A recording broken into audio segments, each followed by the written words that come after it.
I'll wait for that. Thank you everyone for coming, and thank you so much, Madeline and JoJo, for being our artists that are going to talk about this super important, not always fun conversation, but very important conversation, especially as things are opening back up and we're all getting back on the road.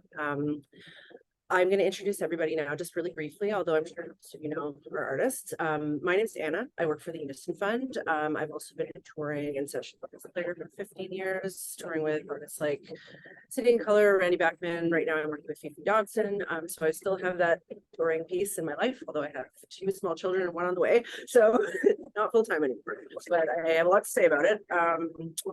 This is my colleague, Kathryn. Kathryn is my colleague at Unison. She's worked with Music Week, Indie Week, Actor, and Royalty Records, and she has her own artist management and marketing company, which she launched in 2005 and represents award-winning artists including Romeo, Tennille, Chris Buckband, and Tegan Gaze. And she's trained in mental health and works hard to make changes in the industry through her work.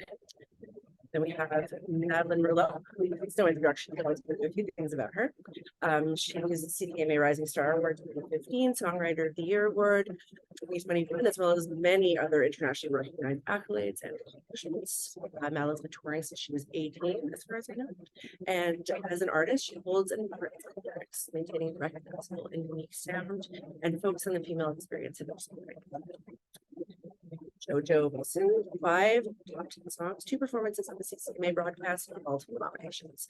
Countless tours, festivals, the CCMA Award for Entertainer of the Year, and a recent single. As an artist, he released his last EP in 2021, and the best songs he's ever written, entitled Sky Full Stars. I listened to his single earlier, and it's fabulous. During the pandemic, he hosted a series called Mondays, and JoJo just had a baby. I'm sure he put out on the road with me. I don't know if that's accurate. I wanted to just talk a little bit about the Unison Fund, because we're here from the Unison Fund. We are Canada's music charity. We were created to help music workers with the financial and emotional struggles that come with the territory of being a music worker. Music workers don't usually have access to basic things like health benefits, EI, maternity leave, savings, all the things that insured workers or, regular workers have. We work hard as anybody else. As we all know, we contribute hundreds of $millions to the economy through our music, live and otherwise. And we deserve a safety net. So that's what Unison was created for. And for example, during the pandemic, we had distributed over $20 million in financial support to Canadian music workers. And my colleague Kathryn will tell you a little bit about our programs and services, which are available to probably most people that are listening. Thanks, Anna. So I'm the manager of programs and services at the Unison Fund. So if anyone has questions after this call specifically to Unison or further to our services, feel free to reach out. You can check out our website at theunisonfund.ca. Specifically to our financial support right now, we have 2 programs available, one called the Emergency Financial Support Program, as well as the Slate Family Foundation Legacy Program. Both are available now, and basically the financial emergency financial support program is basically as it says, if you are experiencing a crisis or financial emergency, whether it be medical or basic living, variety. It's basically a case by case. You can apply online through our online portal. Again, all that information is available on our website. And then the Slate Family Foundation Legacy Program was meant for any of our veterans or retired music workers, or anyone facing an onset of illness or chronic illness. Both are available to anyone working in the music industry who have made a minimum of 55% of their income or more for the emergency program for a minimum of 5 years and a minimum of 10 for the Slate Family Foundation Legacy Program. We also have free health and counseling solutions, which are available to all members. Our membership is completely free. We will never ask for any dues. Again, easy, less than 2 minutes to register on our website if you aren't already a member.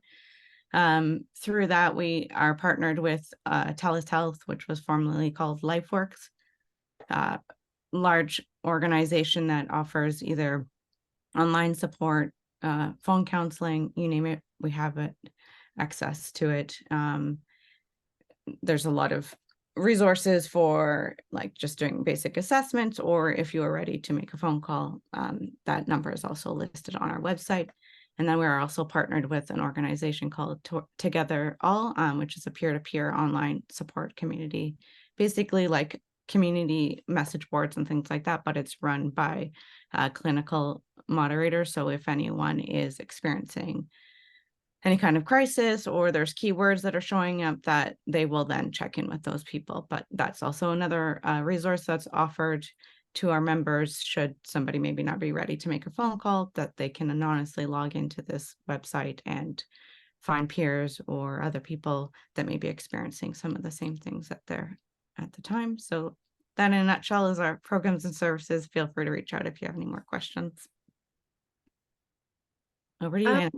Yeah, without further ado, let's get started on this panel about this incredibly important topic of touring and mental health. We want to discuss how to stay healthier on the road and manage our dysregulated nervous systems when we're off the road and enjoy taking a break. We're just going to get really into it, and we're just going to have a really open-hearted conversation about this because that's the best thing we can do. And we just want to normalize our mental health. And this touring, as we all know, is extremely challenging on our mental health. I don't think there's any two ways about it.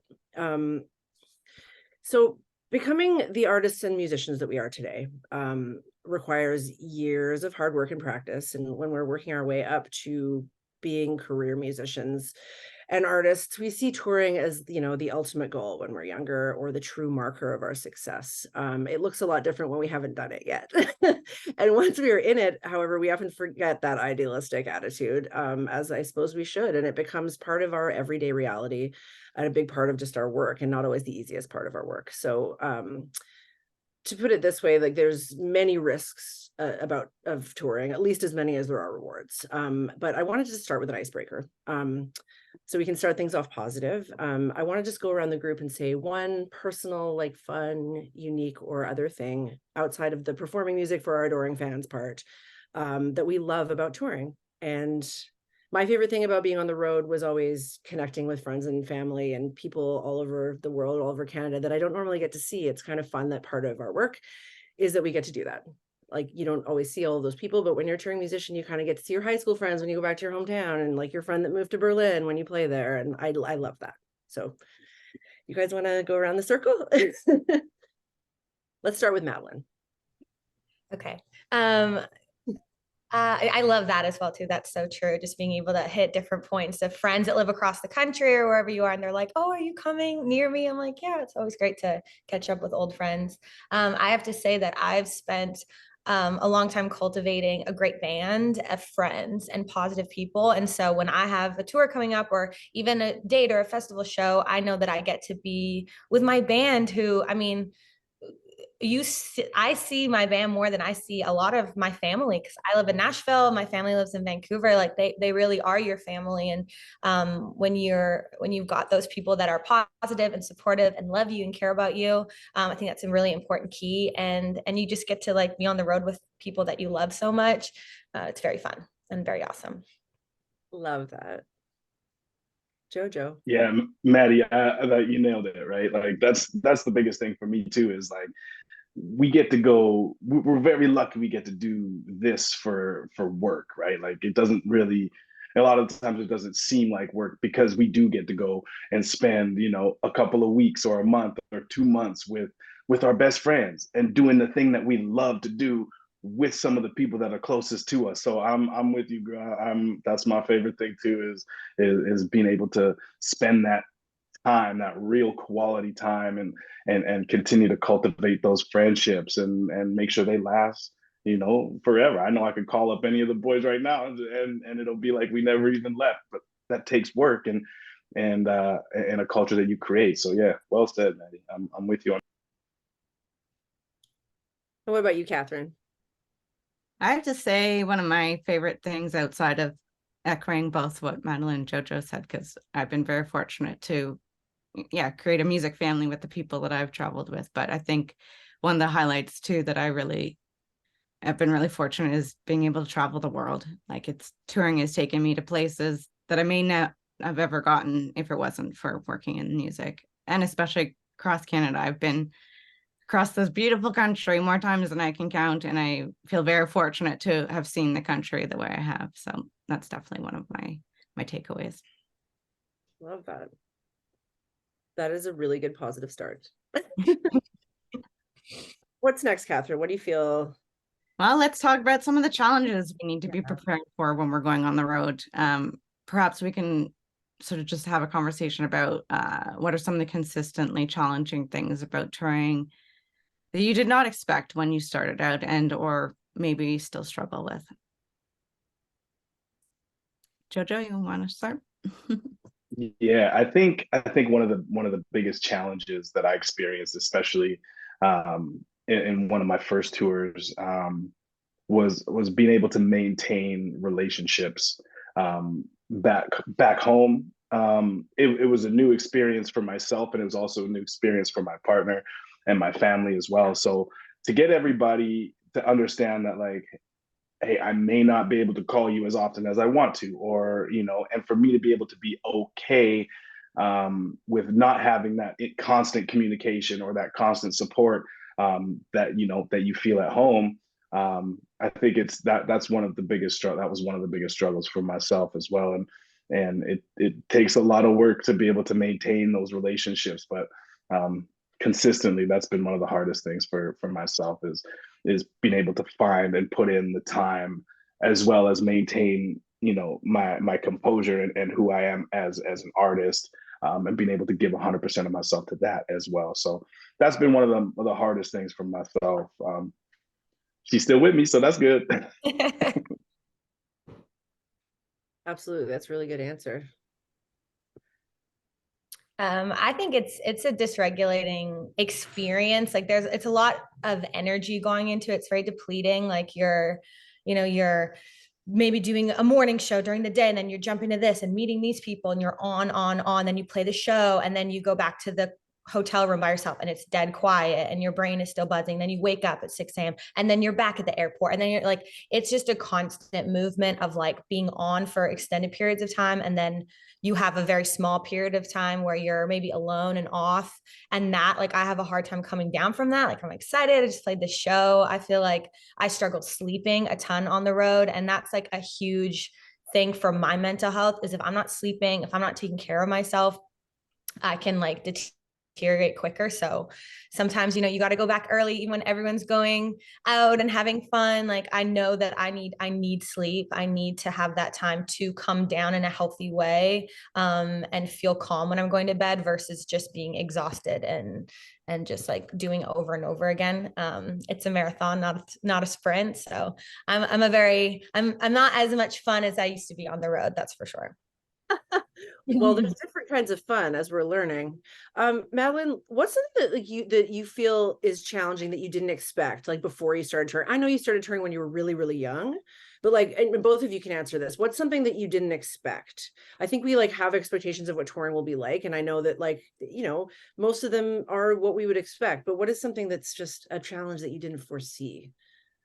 Yeah, I think just feeling kind of detached from everything back home was unforeseen. I remember my tour manager said something to me, and he said, if you go home and you fight with your partner or maybe your roommate or your mom or whoever you're with, that's really normal. And I remember that really, really helping me, because I felt like every time I would come home or come back, I would be like fighting with my boyfriend or whatever it was. And it was like, why can't we get on the same page again?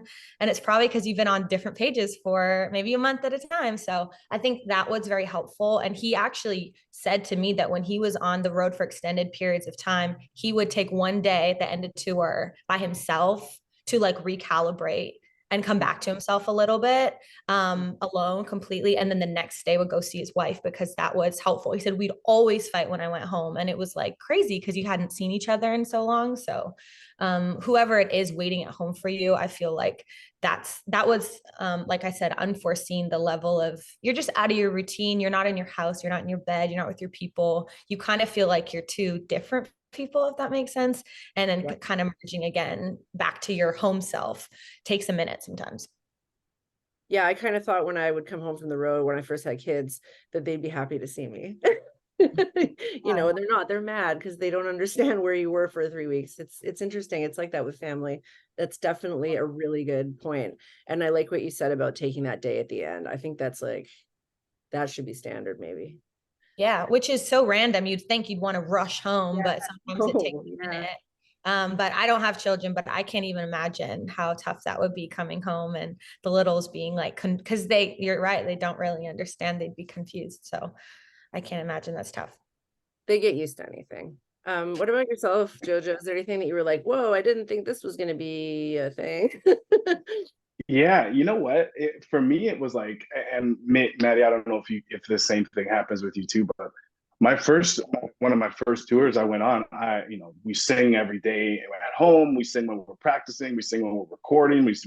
We're constantly singing, constantly singing, constantly singing. But being on the road, it is a different ball game, and I didn't anticipate that. After the show, when you do your performance, the after stuff is what gets your voice that much more tired. It's the talking, it's the being in the club with the loud music and you screaming, and then going back to the hotel the next day being like, uh-oh, what in the heck, what happened? I was just talking. And so that was one of the things that shocked me, was how much of a toll it took. Obviously we find ways to reconcile those things and to make those things okay now. But in the early days when I was starting out, it was just like, oh my goodness, I don't know what's happening. And then you go into panic mode, and then you get stress on your voice even more. And to be able to try to regulate that in your brain when you don't understand what's going on was a very, very challenging thing for me. I wasn't expecting. I thought we were going on tour. It was going to be great. We're going to play shows. We're going to meet people. We're going to have pictures and do all the things with all the friends.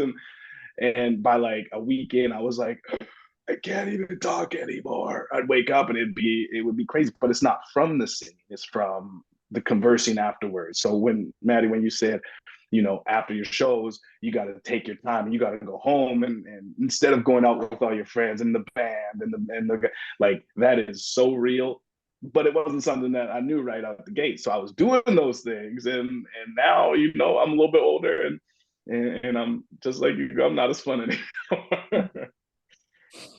Different kind of fun. The social aspect is like draining, but then also, yeah, like listen up, everyone. It's got such a good point. That talking is like the first thing. It's harder on your voice almost than anything. If people want to talk to you guys, And I like to talk. I'm sorry. You can't get me to shut up. So it was tough. It was a tough one, I think that this maintaining relationship subject is so important. We've all had really varied experiences with that. We're so busy sometimes trying to take care of ourselves. Meanwhile, here's your band and your crew and your people back home that you need to support them emotionally, maybe financially. Let's talk a little bit, Madeline, JoJo, about some of your experiences maintaining those relationships on and off the road, like in the artificial world of the tour. Madeline, you were talking about your tour family. I love that you've cultivated this tour family. Some people have a different band every time they go on tour. I think that what you've done is so healthy, that you have this trustworthy crew. Maybe you can talk a little bit about how you did that, and like how you maintain those relationships on the road versus back home. Are there like go-to strategies for checking in with those people that you're out there with versus the checking in with the people back home? Yeah, I mean, for sure. Yeah, they're amazing. I think you really have this special bond. Making music together is this like really beautiful experience that I feel very blessed to be able to do with these guys. It's so funny too. They're especially being the only girl on the road as well too. That comes with its challenges. But they're all like my big brothers. It's crazy the things that they've noticed and said in a protective way. Like I was really sick one time and I had lost some weight because I was really ill, and everyone was like, "You look great," and they were like, "You look sick." And it was so interesting that they like noticed it in that way, where like the rest of the people were like, "Girl, you look snatched," like, oh my gosh. So they're really special people that care so much about me. And yeah, like during the year or when we're not on the road, like we're trying to communicate, and we have a group chat that we're always like sending funny things in and hanging out. And our reunions together are always really special. They were all at my wedding, like you know, their family. And then yeah, definitely when it comes to back home, I think just including whoever is back at home with like what you're doing, sending them pictures, videos, and FaceTimes and messages, and allow them to feel like they're kind of on the road. And maybe that is, you know, having them come out to some shows so they can see what's going on and what the tour is like, and that they experience kind of what you're doing. I think that's really helped, because it does feel so disconnected. Then they come out and they're like, oh, you're with these people and this busting this thing. I get it. Okay. And I think that helps the person back home with just like understanding the situation, and then obviously helps you too. Yeah. Do you ever do in terms of like mental health of the people that you're with, like, do you guys check in with each other about that? So if you were saying your band was checking in with you about your health, like your physical health, which I think is so beautiful that they care about you that way, and that's so healthy. Do you ever like, do you check in with those people as well, like back and forth about like, how are we feeling if it's been like a really long road, things like that? How do you guys sort of deal with that? Maybe even a crew member. Yeah, I think so. I think we have a pretty open dialogue. And when you are as close as we are, like there is that openness of it. And I think as a person, I'm a very deep person. I like to get in the nitty gritty of things. So I'm the first to be like, how do you really feel? Like, what's going on? And try to get it there. And I think a lot of my relationships in my life are like that. I think I like to operate in the deep versus the surface level. So I think I have that. We make it a safe place that anyone could be like, hey, I'm really struggling with my kids being at home right now, and we can kind of support that person when it's needed. That's amazing.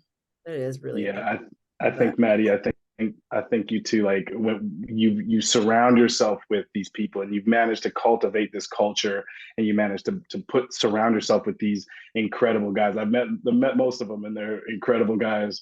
And it's so important for you to be able to maintain just those friendships too. And like you said, when friendships are friendships, right? And if you get to do something special like make music together, then there is that constant connection either way, you know. And I think that's super special for you to be able to continue to cultivate and to have those people surrounding you. It's special. And I kind of got a similar thing, right, with the guys in my band.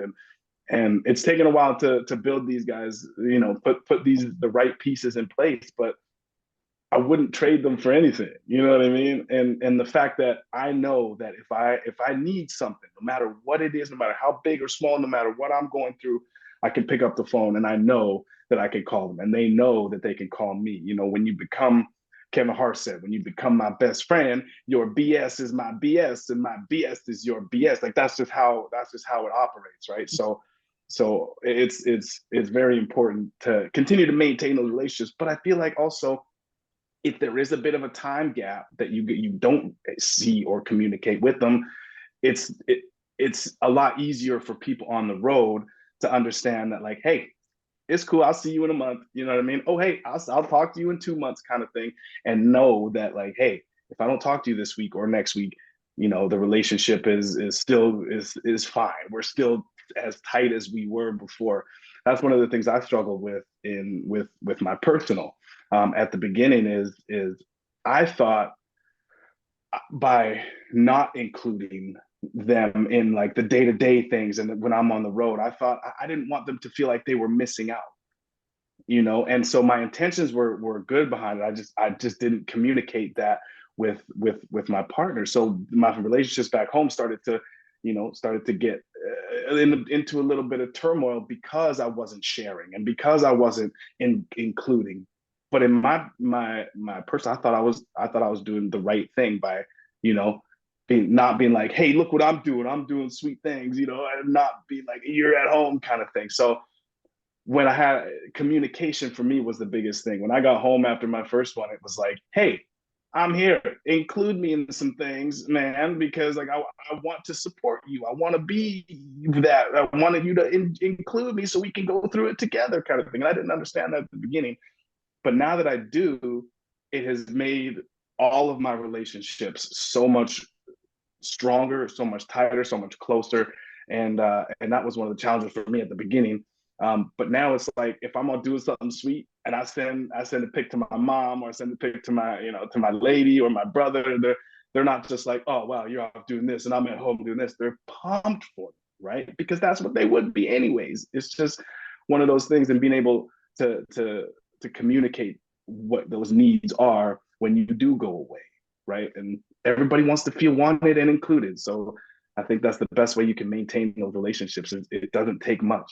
Even a quick little 2-minute FaceTime, or look at the stage, babe. You know what I'm saying? Little things like that, and it gets everybody fired up. So I think maintaining those relationships and finding those little pieces of time are so important. And That's so smart. And I've gone through that too, like feeling so guilty about being away and trying to like make it seem like I'm not having fun, or like it's going bad, or like complaining like, oh, I'm so tired. Like, and my partner said to me once, like, do you like going on tour? Because it seems like you hate it. And I'm like, no, I just don't want it to seem like I feel guilty. I feel guilty that I'm away. And it's like, I would like you to just be having a nice time instead. So it's exactly what you just said. I've totally done that and like blown it. And they don't want you to seem like you're having a bad time because you're guilty. It's your job. So that's really wise. Yeah. And fortunately for us, our job lets us do really cool stuff sometimes. And Yes. I mean, that's the reality of it, right? And as much as I can, I like to bring my people back home with me, and my lady with me. But on times that I'm unable to know that I have that support, and to know that I have, if I send a picture or a video or a FaceTime or me doing something sweet, I know that there's no jealousy or there's no egos. It's like, hell yeah, that's what you're doing. I'm pumped for you. Let's go. Get after it, my man. You know what I'm saying? And so that, I don't know, I think that's cool. So it takes work. Thank you. Yeah. Thank you for sharing that. That's so important. And it's another big thing that like, they don't really tell us ahead of time, like Ooh, sharing. I got one more for you. Sorry, I'm talking about. I got one more for Uber Eats or Skip the Dishes. You can send that shit anywhere. Send that stuff anywhere. So like, I would be sending bottles of wine to the house, or like, if she hungry, I know she wants some Starbucks. Order some Starbucks in the morning. Little things like that go a long way. Sorry. Uber Eats. Amazing you figured those things out, and the way your people at home and on the road need to be communicated with to keep those relationships alive. I actually was listening to a CBC interview earlier today while I was on the road, and they were interviewing the drummer of Radiohead, and one of the key things that really stood out for me, and he spoke about with his marriage and how he maintained his marriage, was that like he tried every day he made sure he had time for his wife. Didn't matter how busy. Like he said, the difference and the longevity of their relationship dictated that check-in. And further to both of everybody's points, right? It's that like it is hard, and even from my experience, you're literally into like an alternative universe. Like time is no, other than where you have to be, like the way home is operating is so different. And so to create those moments where you're actively engaging with the people at home, not only for you to keep you grounded and connected with your home life, but it also helps maintain those relationships. And I just thought it was really fascinating for somebody who's toured for many, many years and has managed to maintain a marriage through this, that was one of his major points. Because even for myself, like I got married later in my life, and my relationships prior to getting married, like I was pretty much single most of the time. I was on the road because I had a hard time maintaining relationships because people just didn't understand. And it is finding those people who do support you, and that you can find that sort of happy medium between like, okay, yes, this is my job and this is what I do, and I will do my best to check in, and I'll find those moments to maintain that. But like, if they also don't support that and create more unnecessary conflict or whatever, that's something to be considerate of too. Because I was engaged to somebody at one point where he was ready to settle down, and I was like just in the peak of my touring. I was touring across Canada with Alan Jackson and Terry Clark, and Hey Romeo, for instance, was a massive tour we were on. And he was like, can't you be just home? Like, why are you gone for like 2 months? And even at that year, I think I was home for maybe 6 months of the year. And I was like, this is just not going to work. This isn't lining up to where we're at. And, you know, I made that decision to just focus on my work. And now thankfully I'm with a partner who totally gets it and, you know, supports it and loves to come out when he can. And I mean, I'm not touring as much as I used to, but just some takeaways. I think it's just important to do what we can to maintain both when you're at home and when you're not, because so that there isn't this massive change going on when you are in and out of what you're doing, right? I think too, it takes a lot for somebody to be okay with their partner being on the road doing something, you know, that you know, being out in the public and taking pictures with people and getting all this attention and it takes a special person to be able to hold it down for you at home and still make you feel that support and feel that love. And for some people that just aren't equipped to do that or just don't want that thing, that's okay, right? And I think a lot of people have a hard time either letting go or holding on to or working for something that's foreign to them or that they don't understand or that's hard. So I think one of the biggest things that, you know, people need to take away is like, it's okay. If they're not ready for that or they can't handle that or they're not ready to do something like that, that's okay. That shouldn't stop you from wanting to continue to do your career. That just means that right now that person might not be that person, right? Or that friend might not be that friend, or you may not be able to give that piece of yourself to them, and that's okay. 100%. Well, let's go into the next question then, if we're wrapping up that one. That was awesome though, and very thorough. And I appreciate it. It's great. Yeah, and hopefully more people will have questions about that. But yeah, I guess we're seeing a big trend in bigger artists canceling tours to focus on mental health. Normalizing self-care is so important, but if we're not in a realistic economic position to cancel plans, we may just have to forge ahead. Sometimes the show must go on, and we've all been there. Maybe we can just go around and give some examples of things we can do on tour for ourselves for self-care. What are some things that, I mean, Madeline, you mentioned, you know, well, both of you leaving and like what you do to wind down. Like, what are some things that you find that have been really key in your self-care when you're not home?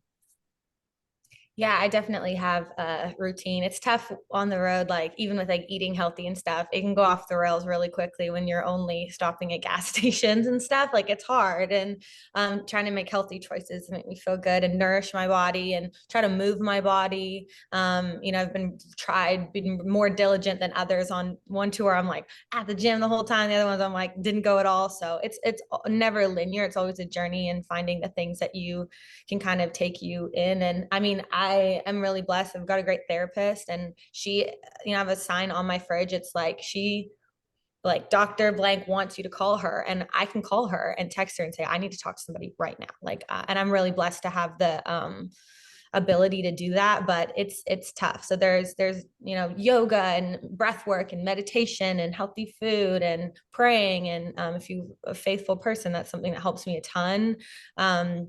Praying and feeling connected. And then sometimes it's like calling your therapist and getting it kind of sorted out depending on how tough it is. But I think just having a routine is really important, and people again are really important. Like I feel like that's like a huge thing about being on the road is like surrounding yourself with positive people that lift you up and make you feel good, because it's a long time to spend with somebody that you don't really like.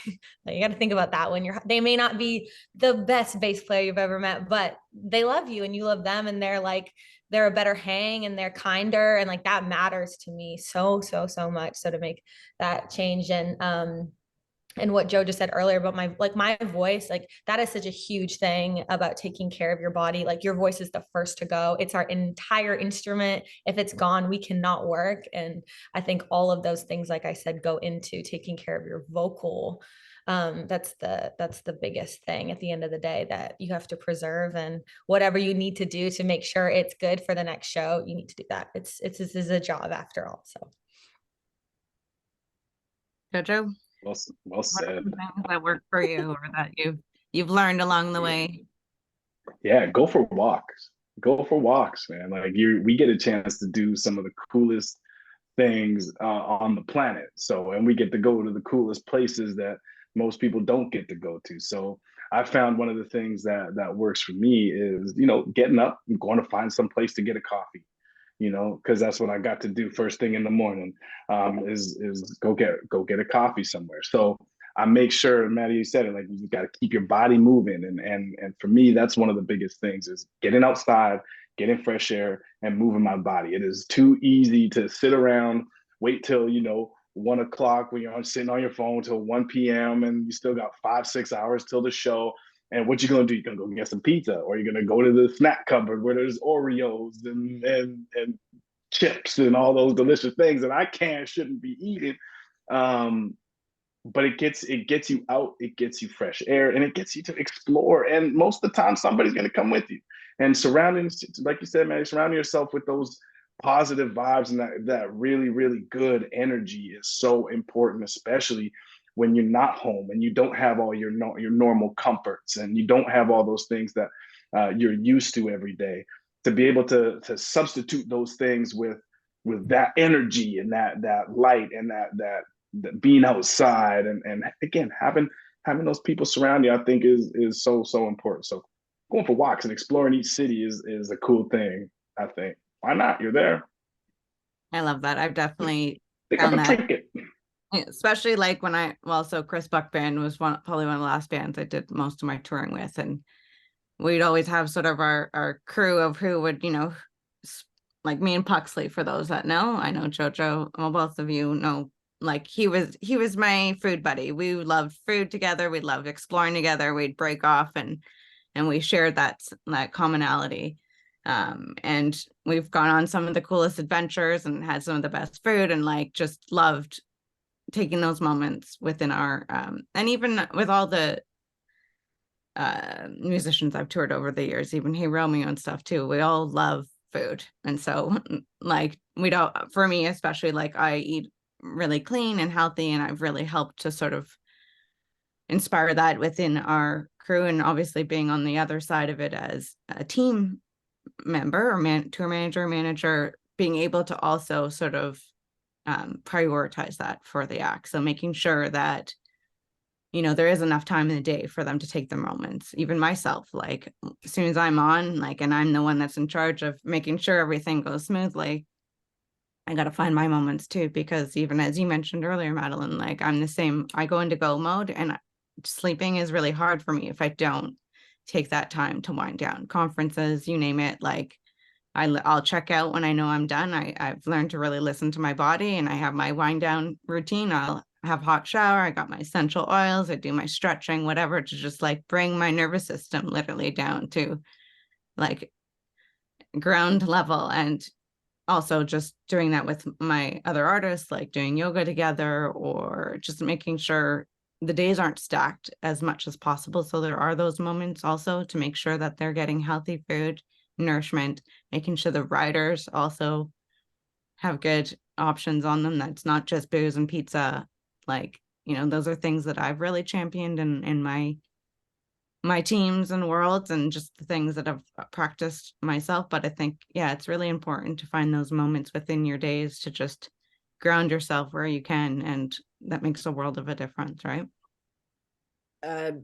It's for those people listening, and yes, Kathryn, like 100% all of that. For those listening that are not social or that are introverted, which has been my experience a lot. I tour with a lot of people, I don't know them, like they hire me.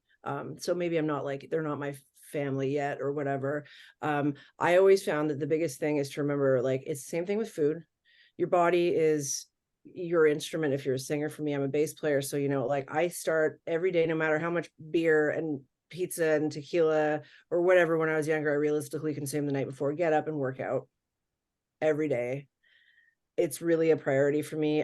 It keeps my mental health a lot. Like it doesn't feel like it does, but it does help. And it keeps your body, if you're on stage for an hour and a half, if you're playing big arenas or small clubs, playing like high energy rock, things like that, you have to be, you want to be in shape and you want to be fit, and you don't want to feel like you have physical barriers, because those physical barriers lead to those mental barriers. And one of the things, like when I'm down and like when I'm feeling like not like talking to other people, like I just have to make sure that my body is healthy, and that like all of that come down from after being on stage, and all that going on stage makes it a lot easier when your body feels like, you know, a structure that you can count on. Just to go a little bit around on the darker side, because sometimes you can just feel like I don't know who to talk to or what to do. I always find that physical, and that going for a walk too helps, but just a little bit of cardio, something really, really physical, like really, really is medicine a lot of the time when you're on the road for a long time. That was a really big go-to. And you're not always gonna eat healthy. Like, how do you, if you're touring in a van in Germany, like what are you supposed to eat, you know? It's tough.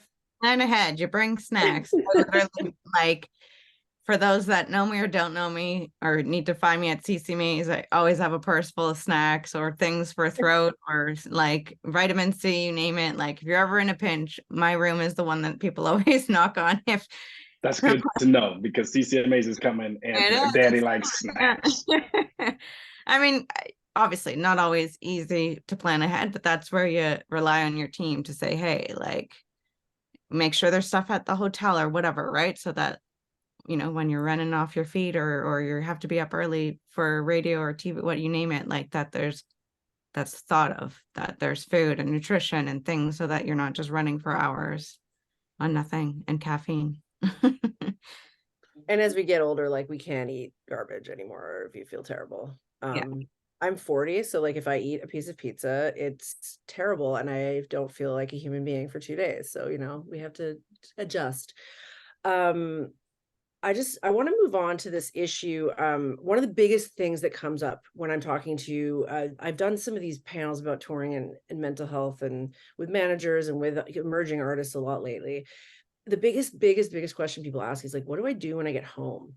I found from experience, and I'm seeing this, that this has not changed with how people are feeling, like the end of a tour or like a writing trip or a song camp or what have you, where you're immersed in your music and your art and you're with your peers, your friends, and you're creating or performing or otherwise. Coming back from that and like getting home can be one of the most jarring, truthfully depressing, dysregulating experiences that we consistently sort of have to deal with in our careers. And like all aspects of the music industry, we do have to remember that touring is cyclical, like your record cycle, like everything is cyclical. The end of a tour isn't the end of the world. It's just a break from an aspect of our work, but it doesn't feel like that sometimes. What do you guys feel about like taking care of our minds and bodies when we return from the road? Like that come down that we talk about. We talk about the come down of getting on stage. There's so many come downs. There's so many ways we have to readjust and regulate our nervous systems. But when we get home, how can we bring that stuff down in a healthy way, but keep the trajectory of our career going and not like feel like it's an ending? I think we probably have all experienced that feeling. We talked earlier. We have. Yeah, I think Maddie, you want to take that one? Yeah, get it, girl.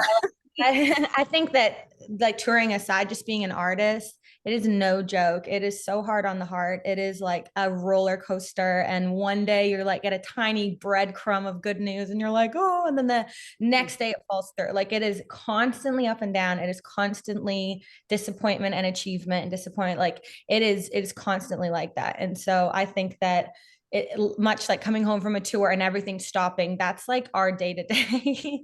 And it's really difficult. It's hard. Being an artist is no joke, because it is my name on there. And if Madeline Merlo music isn't doing well, Madeline isn't doing well either. And I've done so much work on trying to separate the two, and TBD on that. It's a forever journey, because I think music is my identity, and it has been since I was 6 years old. So it's definitely difficult, but I think I've just been like trying to keep it musical all the time. Like whether I'm on the road or I'm not, or I'm in the studio or I'm not, like the music is in me. Like I am the creative vessel, and I'm going to pick up my guitar when I feel like I'm deprived of that kind of thing. And not relying on, I guess what I'm saying is like the success, the applause, the stage, the studio to feel fulfilled musically. It's like it's me in my living room too. That makes me feel who I am too. I'm in control of that, and it doesn't be dependent on like the roller coaster, because if it is, like buckle up, sister, because it's no joke. So, but it's hard. It's really hard. The come down after anything is difficult. And you just know that it's gonna fly you up there again, and it's gonna bring you back down. And I've been in this industry long enough to kind of get used to that, I guess. But like I said, I just keep it musical within me all the time. Like I control that now. And that's been such a huge thing for me. That's really, really good. Yeah, Yeah. well said. Damn.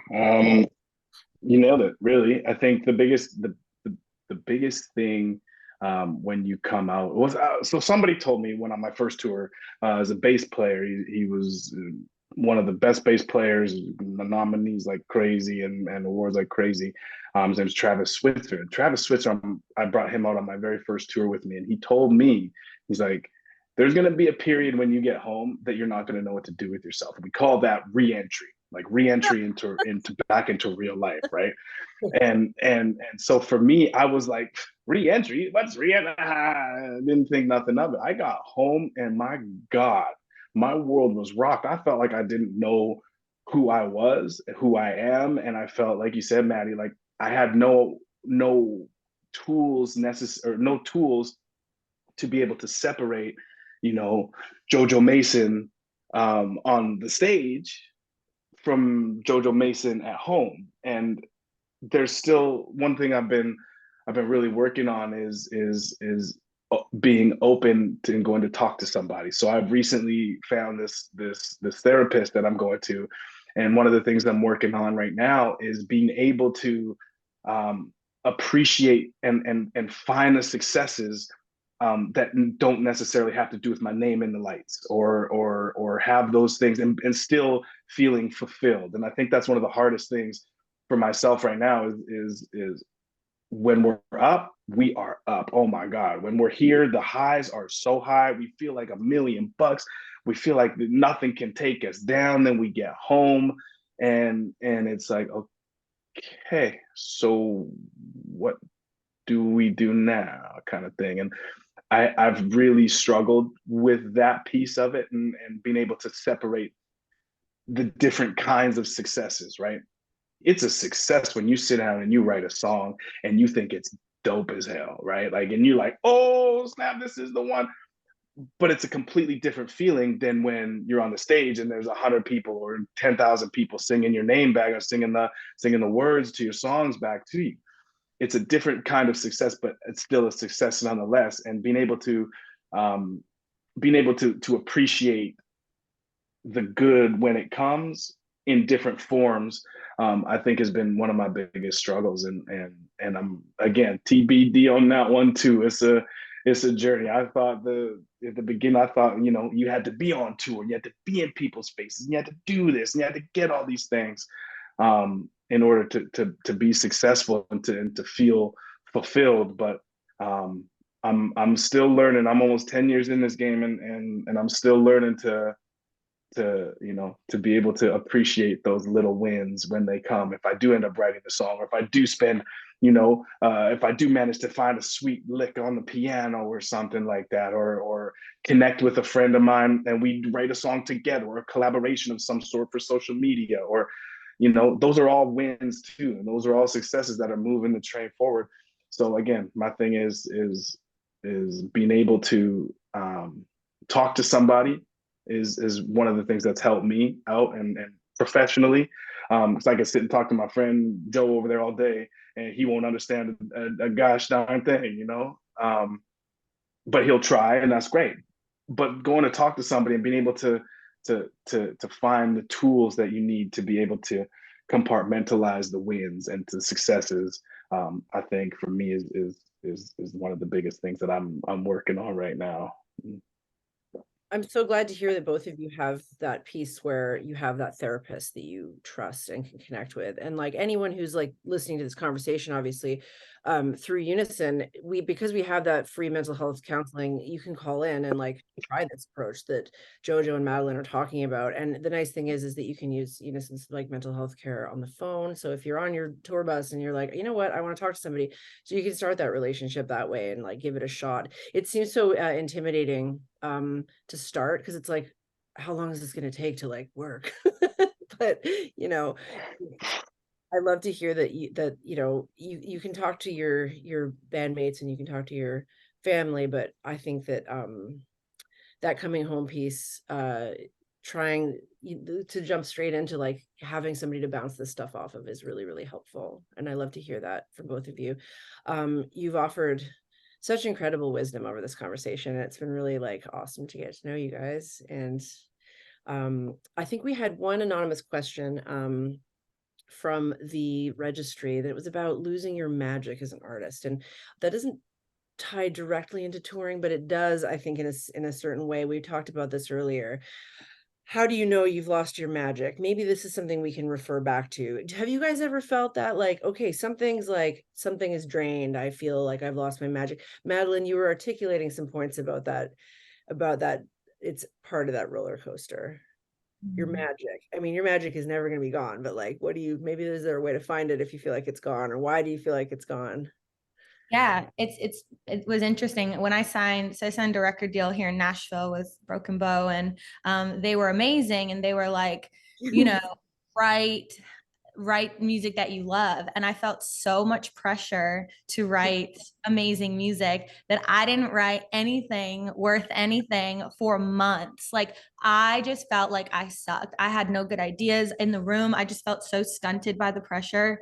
And my A&R was like, you need to chill out. Like no one is breathing down your neck. Nobody is like, whatever, just like calm down. And, I ended up working it out, and it literally took just like letting that pressure go and just trusting myself. And then things started moving again. But I feel like you lose the magic a little bit, and you got to get it back. It's always kind of within you. I think certainly with COVID, I mean, for me, it was a life altering, shaking kind of thing to feel like music stopped. We were the first one to stop and we were the last ones to come back, and it took a long time. And I dealt with like extreme anxiety in performing after COVID. Like I remember like my first show back feeling like I was going to throw up. My hands were shaking. I was like, oh, I'm going to forget all these words, like stuff that I had not experienced before. But it was just my anxiety was just like so all over the map because of, I think COVID, like a lot had gone into it and stuff. But